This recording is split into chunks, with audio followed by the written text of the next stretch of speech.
चेतना का स्तर, व्यावसायिक दृष्टिकोण और जीवन की गुणवत्ता।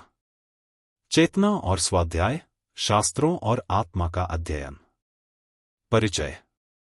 स्वाध्याय का अर्थ है स्वयं का अध्ययन, जो 2 स्तरों पर होता है। शास्त्रों का अध्ययन, जो हमें सांस्कृतिक, आध्यात्मिक और नैतिक दृष्टि देता है। आत्मा का अध्ययन, जो हमारे भीतर छिपे सत्य, प्रवृत्तियों और चेतना के स्तरों की खोज है। जब कोई व्यक्ति चेतना के मार्ग पर बढ़ता है तो वह केवल बाहरी ज्ञान तक सीमित नहीं रहता, बल्कि वह अपने भीतर के अनुभवों, विचारों और प्रवृत्तियों का साक्षात्कार करना शुरू करता है। यह स्वान्वेषण की वह यात्रा है जहां शास्त्र और आत्मा दोनों की साधना समान रूप से आवश्यक हो जाती है। स्वाध्याय और चेतना की पारस्परिकता। स्वाध्याय और चेतना एक दूसरे के सहचरी हैं।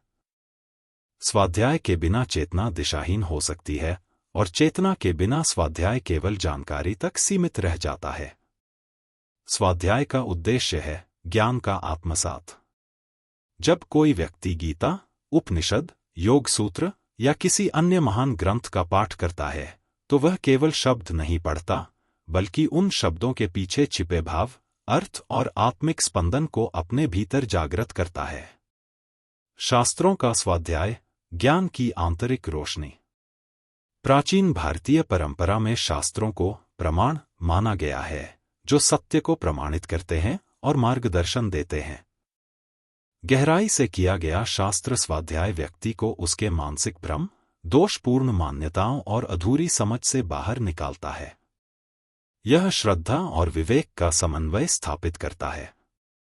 केवल ग्रंथों को पढ़ना पर्याप्त नहीं, उन्हें जीवन में जीना ही चेतना संपन्न स्वाध्याय है। चेतना की भूमिका। जब चेतना जागृत होती है तो वही श्लोक, वही सूत्र बार बार पढ़ने पर भी नए अर्थ खोलते हैं। शास्त्रों के शब्द चेतना के दर्पण में गूंजते हैं और आत्मानुभूति में रूपांतरित हो जाते हैं। आत्मा का स्वाध्याय, स्वयं को जानने की प्रक्रिया। आत्मान विद्धि, अपने आप को जानो, यह स्वाध्याय का सर्वोच्च लक्ष्य है। यह आत्मनिरीक्षण है। मैं कौन हूं? मेरी प्रतिक्रियाएं कैसी हैं? मेरे भीतर कौन कौन सी इच्छाएं, द्वेष, आसक्तियां सक्रिय हैं? यह व्यक्ति को अपने जीवन के अवचेतन स्तरों, अहं और वासनाओं के जाल को समझने का अवसर देता है। ध्यान, लेखन, मौन और मनन, ये आत्मस्वाध्याय के व्यावहारिक माध्यम हैं। उन्नत चेतना में व्यक्ति अपने दोषों को देखकर डरता नहीं, अपनी सीमाओं को स्वीकार कर सुधार की ओर बढ़ता है और आंतरिक शक्ति को खोजकर आत्मविश्वास और शांति प्राप्त करता है। स्वाध्याय के प्रकार, बाह्य से आत्मा तक। सूचनात्मक स्वाध्याय, इंफॉर्मेशनल ग्रंथों का अध्ययन, व्याख्यान सुनना। चिंतनात्मक स्वाध्याय, रिफ्लेक्टिव गहन मनन, प्रश्न उठाना, तुलना करना। अनुभवात्मक स्वाध्याय, एक्सपीरियंशियल ध्यान, आत्म साक्षात्कार, मूल्यांकन।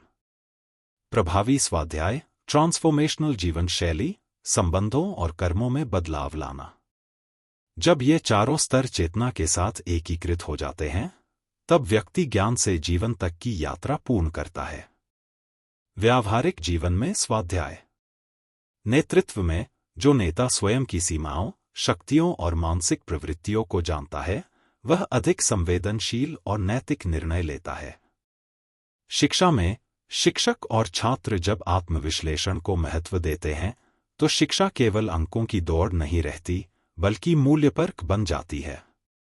संघर्षों में, आत्मचिंतन करने वाला व्यक्ति बाहरी समस्याओं से अधिक अपने अंतःकरण की स्थिति को समझता है।